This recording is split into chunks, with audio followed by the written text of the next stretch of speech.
तिकडे यवतमाळमध्ये ठाकरेंच्या शिवसेनेच्या माध्यमातून आंदोलन करण्यात आलं। ओला दुष्काळ जाहीर करण्याच्या मागणीसाठी यवतमाळमध्ये ठाकरेंच्या शिवसेनेनं आक्रमकपणे आंदोलन केलं। कर्जमाफी करत सरसकट अनुदान जाहीर करण्याची मागणी या आंदोलनाच्या माध्यमातून करण्यात आली।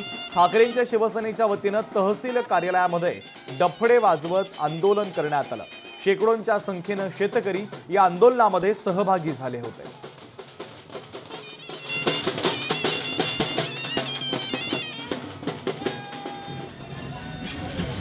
उद्धव बाळासाहेब ठाकरे गटाच्या वतीने डफडा आंदोलन केलेलं आहे। यवतमाळ जिल्ह्यात मोठ्या प्रमाणात अतिवृष्टी झाली आहे। शेतकऱ्यांना आतापर्यंत दिलासा मिळाला नाही, शेतकऱ्याच्या बांधापर्यंत प्रशासन पोहोचलं नाही। त्यासाठी थेट जे आहे ते यवतमाळ जिल्ह्यामध्ये अनेक ठिकाणी डफडा आंदोलन जे आहे ते शिवसेना उद्धव बाळासाहेब ठाकरे गटाच्या वतीने करण्यात आलेलं आहे।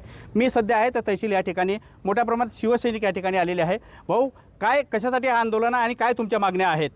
आपल्या सगळ्यांना माहिती आहे का, महाराष्ट्रामध्ये प्रचंड प्रमाणात ओला दुष्काळ झालेला आहे, प्रचंड पाणी आहे आणि जवळपास 70 लाख हेक्टर हे बाधित झालं आहे। त्यामध्ये सगळ्यात जास्त पाणी हे यवतमाळ जिल्ह्यामध्ये आलं। आपल्याला सगळ्याला माहीत आहे की यवतमाळ जिल्हा शेतकरी आत्महत्या जिल्हा आहे। जेव्हा निवडणूक होती, निवडणुकीमध्ये या सरकारने सांगितलं होतं, भाजप आणि त्यांच्या मित्रपक्षांनी, की आमच्या सरकारला आम्ही सरसकट माफी करू।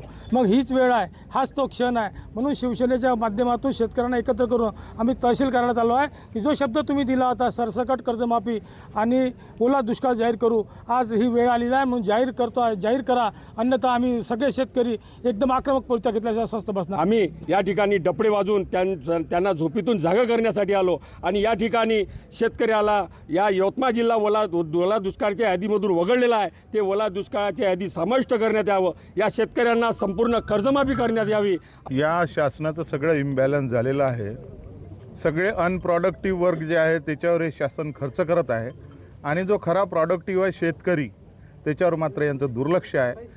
निवडणुका डोळ्यासमोर ठेवून सरसकट कर्जमाफीची घोषणा करणारे हेच मुख्यमंत्री आहे, आपल्या सगळ्यांना आठवत असेल।